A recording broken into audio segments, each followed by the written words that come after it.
noite, boa noite. Como sempre fazemos todos os domingos, aqui estamos uma vez mais para mais um Evangelho no Lar. Como sempre fazemos, são exatamente 19 horas. Vamos, nesse momento, já com as nossas águas, elevar o nosso pensamento ao Mestre Jesus, agradecendo por uma semana que passou, pelos obstáculos vencidos, pelas bênçãos que recebemos, as quais muitas vezes nem percebemos. Ó Mestre Jesus, te convidamos nesse momento para adentrar os nossos lares,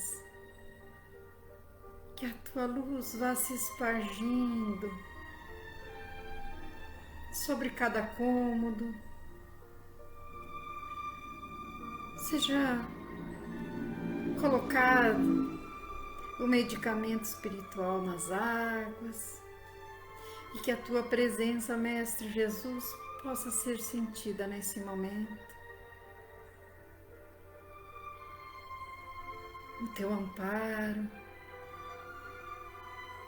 como sempre, chegando de mansinho, e essa tua luz clareando tudo. Também te rogamos por aqueles nossos irmãos que se encontram enfermos, seja do corpo, seja da alma, Mestre Jesus, porque sabemos que as doenças da alma acabam chegando no físico. A tristeza, a decepção, a aflição,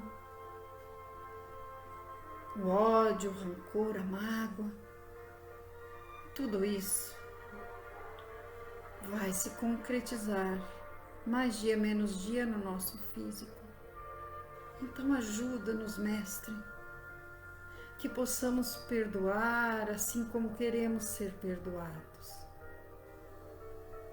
que possamos tentar compreender os nossos irmãos que muitas vezes estão mais tristes, mais decepcionados, mais aflitos do que nós. Muitas vezes perturbados por problemas que julgam sem solução. Muitas vezes, Mestre, porque ainda não te conhecem. Então, Mestre Jesus, tende misericórdia de todos nós, pequenos na caminhada, abençoa-nos, coloca o medicamento nas nossas águas. Por isso te agradecemos e te convidamos. Fica conosco em mais este Evangelho no Lar. Que assim seja. Que assim seja. Hoje nós vamos ler no capítulo 5, item 20, para quem gosta de nos acompanhar. Boa noite, irmão Márcio, irmã Lourença, a nossa administradora Ivaneide, a Marlene. Todos sejam bem-vindos. Como sempre falo, não vejo todos os nomes, mas aqueles que eu vou enxergando, eu vou dando uma boa noite com meu carinho. Então, no capítulo 5, no item 20, do Evangelho segundo o Espiritismo, nos diz assim: Oi, minha irmã Gleci, seja bem-vinda.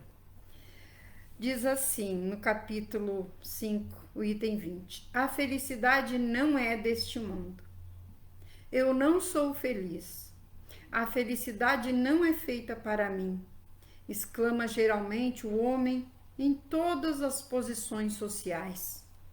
Isto, meus queridos filhos, prova melhor que todos os raciocínios possíveis a verdade desta máxima do Eclesiastes: a felicidade não é deste mundo. Com efeito, nem a fortuna, nem o poder, nem mesmo a florescente juventude são condições essenciais da felicidade. Digo mais, nem mesmo a reunião dessas três condições tão invejadas, pois que se ouvem sem cessar no meio das classes mais privilegiadas pessoas de toda idade, lamentando-se amargamente de sua condição de ser. Diante de um tal resultado, é inconcebível que as classes trabalhadoras e militantes invejem com tanta cobiça a posição daqueles que a fortuna parece ter favorecido.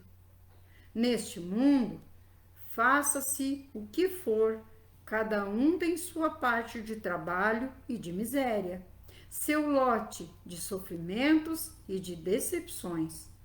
Partindo daí, é fácil se chegar à conclusão de que a Terra é um lugar de provas e expiações. E aí nos diz o roteiro sistematizado, que sempre gostamos de trazer para o nosso auxílio, diz assim: o que Jesus quis dizer com a frase "a felicidade não é deste mundo"? Jesus quis dizer que a Terra, em face da sua atual condição de mundo de provas e expiações, não propicia a que o homem desfrute a felicidade na sua plenitude.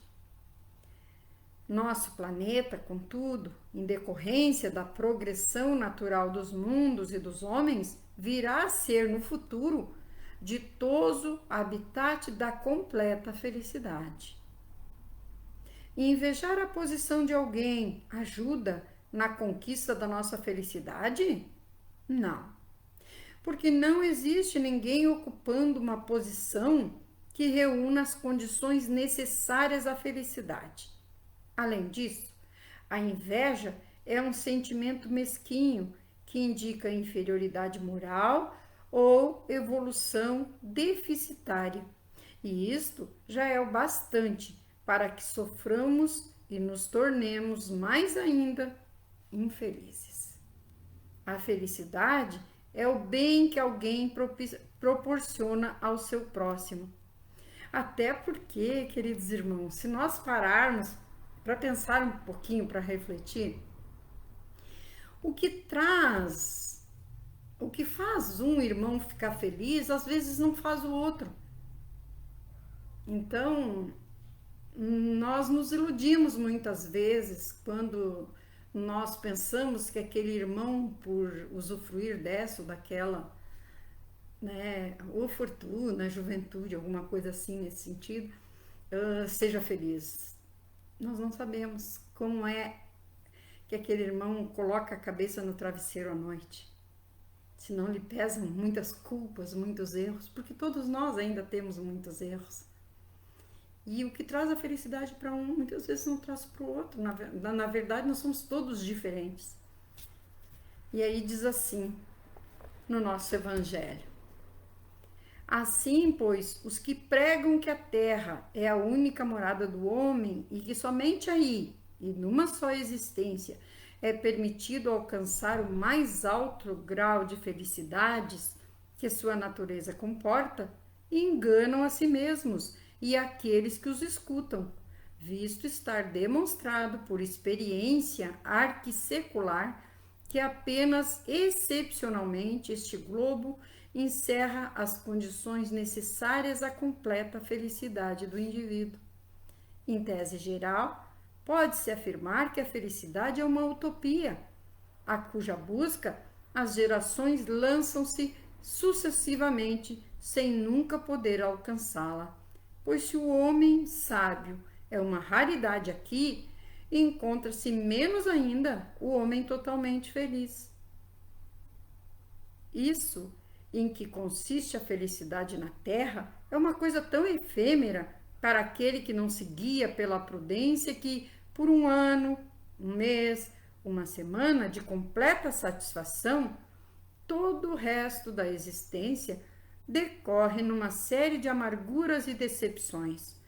Notai, meus queridos filhos, que eu falo aqui dos felizes da terra, dos que são invejados pela multidão. Um exemplo bem grosseiro que nós podemos colocar aqui, que me veio agora, Aqueles irmãos que muitas vezes fazem uma festa grandiosa, um aniversário de um filho, de casamento, mas então fazem aquela festa tudo muito com muita pompa, muito, e depois ficam endividados um longo tempo pagando. Isso é felicidade? Por quê? Porque muitas vezes depois ficam atormentados por querer aparentar uma coisa que nós não somos. E aí nós aparentamos aí por aqueles momentos alegres, contentes lá. Isso não é a felicidade completa, não é. Boa noite, Adelaide, minha irmã. E é interessante que diz assim no Livro dos Espíritos que trouxemos. Boa noite, Viribaldo, seja bem-vindo. No Livro dos Espíritos nós trouxemos para um complemento que diz assim, o Allan Kardec pergunta na questão 920, o homem pode gozar na Terra uma felicidade completa? E os Espíritos respondem, não, pois a vida lhe foi dada como prova ou expiação, mas dele depende abrandar os seus males e ser tão feliz quanto se pode ser na Terra. Concebe-se que o homem seja feliz na Terra quando a humanidade estiver transformada, mas enquanto isso não se verifica, pode cada um gozar de uma felicidade relativa? E eles respondem, o homem é, na maioria das vezes, o artífice de sua própria infelicidade. Praticando a lei de Deus, ele pode poupar-se a muitos males e gozar de uma felicidade tão grande quanto o comporta a sua existência num plano grosseiro. Ou seja, nós podemos minimizar sim, mas depende de nós. Então, nós queremos uma coisa, mas queremos muitas vezes de mão beijada e nós não vamos receber assim. Nós precisamos trabalhar para isso. A nossa reforma. Consequentemente, nos diz o Evangelho, se a morada terrestre é dedicada às provas e às expiações, é preciso admitir que existem, ao longe, no universo, moradas mais favoráveis, nas quais o espírito do homem, mesmo aprisionado em carne material, possui em sua plenitude as alegrias inerentes à vida humana. Por isso, Deus semeou em vosso turbilhão esses belos planetas superiores, para os quais vossos esforços e vossas tendências vos farão gravitar um dia, quando estiverdes suficientemente purificados e aperfeiçoados. E aí nos diz aqui, no roteiro sistematizado, por que a ilusão ou utopia buscar a felicidade na Terra? Porque aquilo que constitui a felicidade na Terra se expressa pela conquista de tesouros de tão pouca duração, que torna ilusória e efêmera, passageira, né, a sua busca, tendo-se em conta serem os tesouros do céu os que efetivamente conduzirão à felicidade plena. Se o homem ajuizado, se o homem sábio é uma raridade na terra, o homem absolutamente feliz jamais foi encontrado. Como quando fala aqui dos tesouros, né, queridos irmãos, fala aqui que muitas vezes, eu vou ser feliz se eu tiver tal carro. Eu vou ser feliz quando eu tiver uma mansão, uma casa grande. Coisas materiais. São efêmeros, são passageiros. Por quê? Porque quando daqui partirmos, não levaremos. Só o bem que praticamos, só o mal que nós evitamos. Porque quando a gente evita de discutir com alguém, a gente está praticando a caridade moral. Quando nós deixamos alguém mais tolo que nós falar, nos diz o Evangelho isso, é caridade moral. Não significa que estamos de acordo, muitas vezes, com as barbáries que aqueles irmãos estão falando. Apenas não queremos mais conflitos. E aí nos calamos. Mas não calar com mágoa, com ódio. Não. Deixa aquele irmão seguir a vida dele em paz, desejando bem para ele. Porque quem está bem não atrapalha os outros, não perturba, não incomoda. Mas às vezes os irmãos estão tão infelizes, tão perturbados, que querem a felicidade dos outros também. Então precisamos compreender isso. Tentar seguir a lei de amor e caridade do Mestre Jesus. E diz assim, na questão 4, de que maneira a felicidade é entendida na Terra? De forma geral, ela é entendida como fruto de emoções passageiras, aquilo que falamos, através dos prazeres materiais, aquele exemplo que demos, da beleza física, da posse do dinheiro, dos bens materiais, etc. Não é feliz o homem em possuir ou deixar de possuir, mas pela forma como possui ou como encara a falta da posse. Porque às vezes a inveja, a vontade de ter aquilo que o outro tem, nos faz infeliz. É a nossa pequeneza e é o homem velho falando mais alto. Todavia, nos diz o Evangelho, não deduzais de minhas palavras que a terra esteja para sempre consagrada a uma destinação penitenciária, como se fosse uma prisão. Certamente não. Dos progressos realizados, podeis facilmente deduzir os progressos futuros e dos aprimoramentos sociais conquistados, novos e mais fecundos avanços. Tal é a tarefa imensa que deve realizar a nova doutrina que os Espíritos vos revelaram. Assim, pois, meus queridos filhos, que uma santa emulação vos anime e que cada um dentre vós se despoje energicamente do homem velho. Todos vós deveis fazer a divulgação desse espiritismo que já deu início à vossa própria regeneração.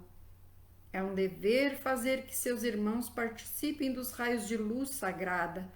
Portanto, mãos à obra, meus filhos bem-amados, que nessa reunião solene todos os vossos corações aspirem a esse grandioso objetivo,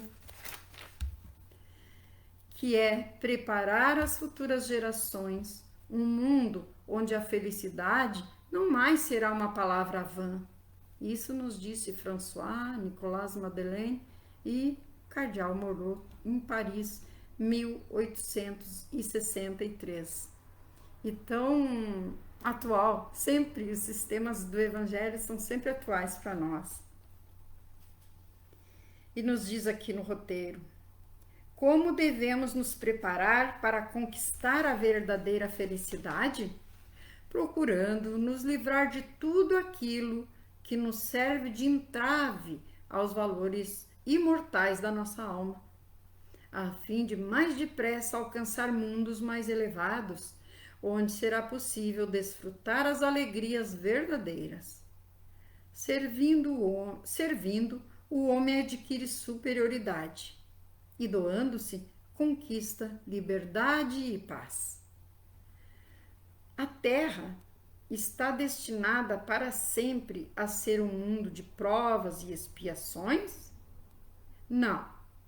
Inúmeros progressos têm sido observados no campo social.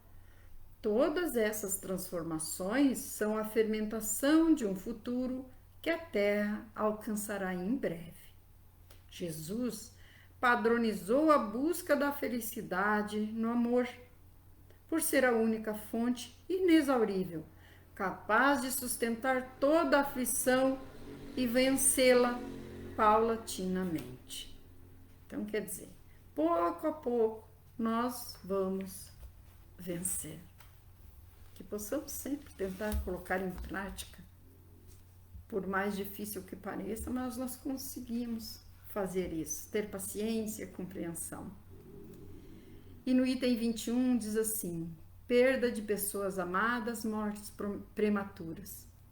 Quando a morte vem ceifar em vossas famílias, levando sem distinção, jovens antes de velhos, muitas vezes dizeis, Deus não é justo, já que sacrifica o que é forte e pleno de futuro para conservar os que viveram longos anos cheios de decepções, já que leva os que são úteis e deixa os que não servem mais para nada, já que parte o coração de uma mãe, privando-a da inocente criatura que fazia toda a sua alegria. E aí diz assim: homens, é aí que tendes necessidade de elevar-vos acima do terra-terra da vida, para compreender que o bem está muitas vezes onde credes ver o mal, e a sábia previdência onde credes ver a cega fatalidade do destino. Por que medir a justiça divina pelo valor da vossa? É possível pensar que o Senhor dos mundos deseja, por simples capricho, infligir-vos penas cruéis? Nada se faz sem um objetivo inteligente, e haja o que houver, cada coisa tem sua razão de ser.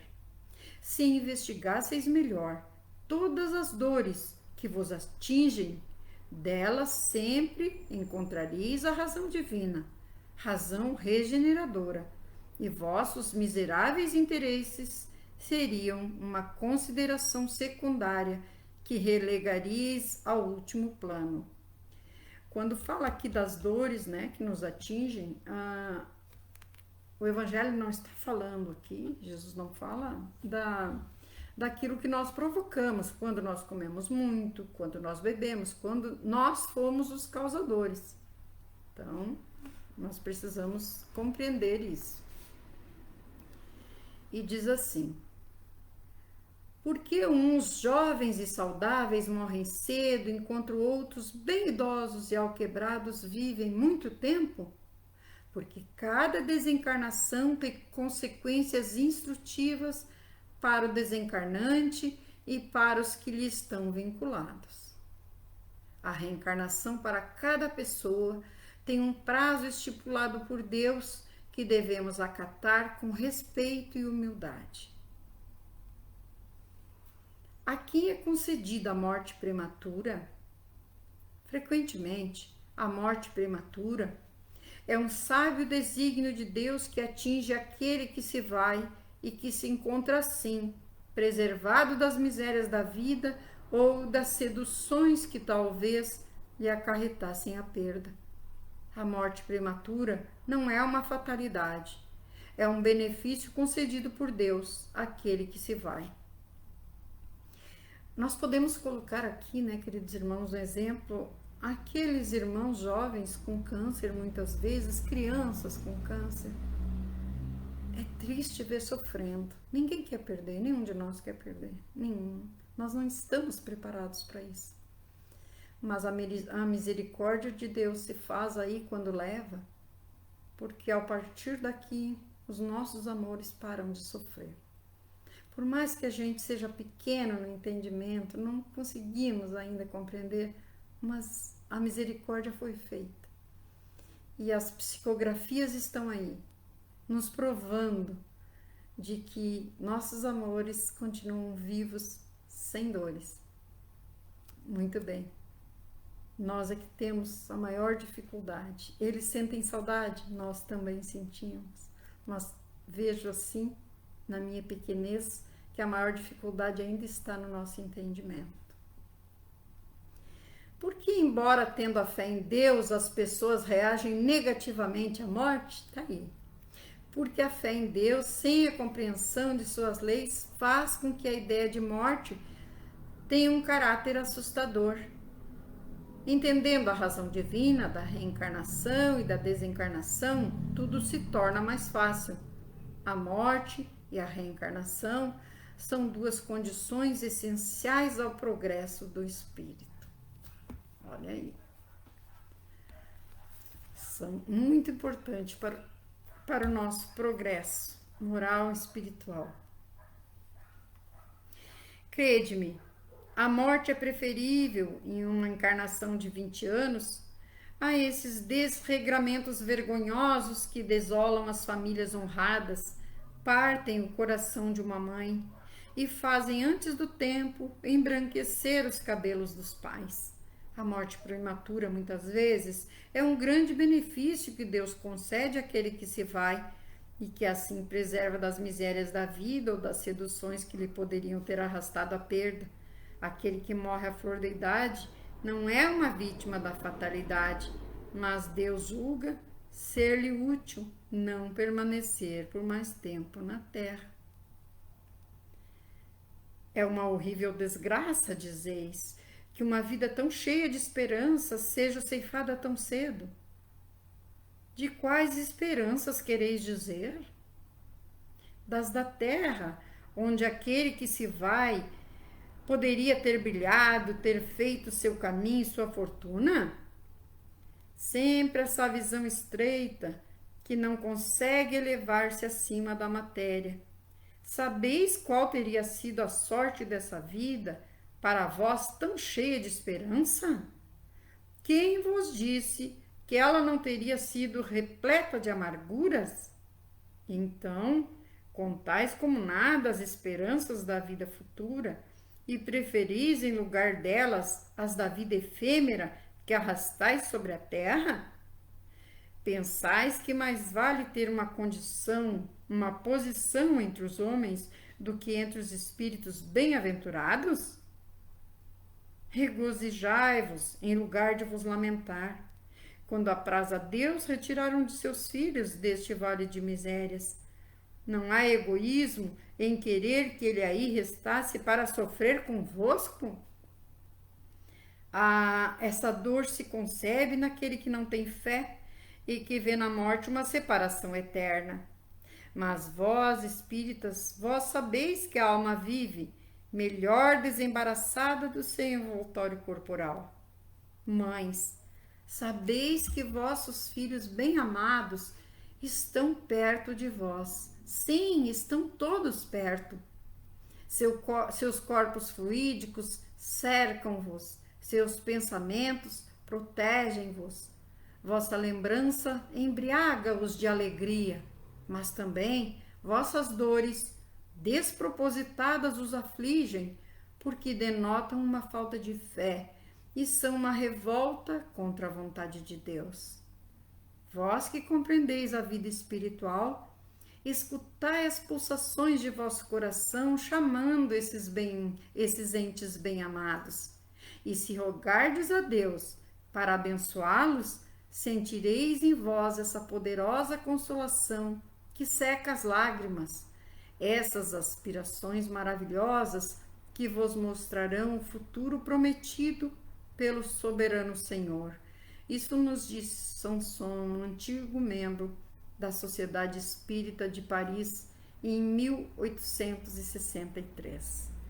Então, que possamos ter certeza que os nossos amores estão por perto de nós. Embora a saudade nos faça cair lágrimas muitas vezes, mas podemos ter certeza, eles vivem, nos veem e estão conosco. Então, com certeza precisamos abençoar os nossos amores, pedir a Deus que os cuide, pedir à Mãe Santíssima que os envolva, que os abrace por nós, porque eles nos veem, nós não os vemos, mas eles nos veem.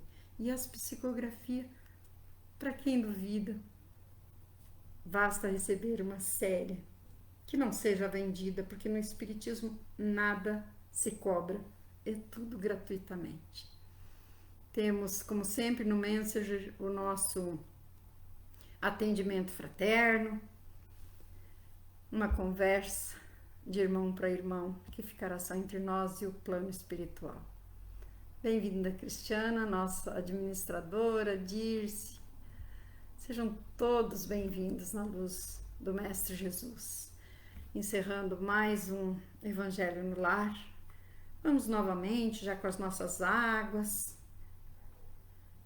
rogar a Mãe Santíssima que abençoe nossos amores que estão no plano espiritual.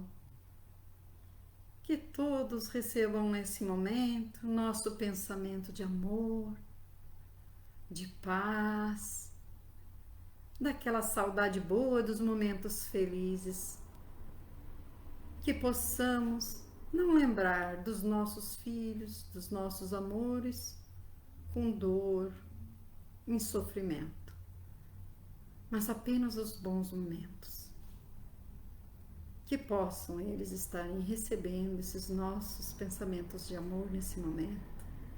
Todos aqueles amores que partiram antes de nós, porque sabemos que cada dia alguém da fila vai embora. Estamos nessa fila, como diz um texto na internet.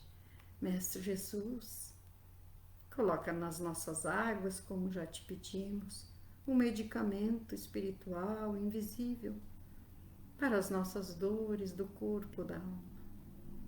Por tudo te agradecemos e te convidamos. Nos guia em mais uma semana de trabalho, de estudos. Que aquele irmão que está aflito, acha que seu problema não tem solução, que venha até ele o amparo através da sabedoria e da coragem. Que a luz se faça no caminho de cada um e de todos os nossos irmãos em humanidade. Que assim seja. Até o próximo domingo, se Jesus permitir.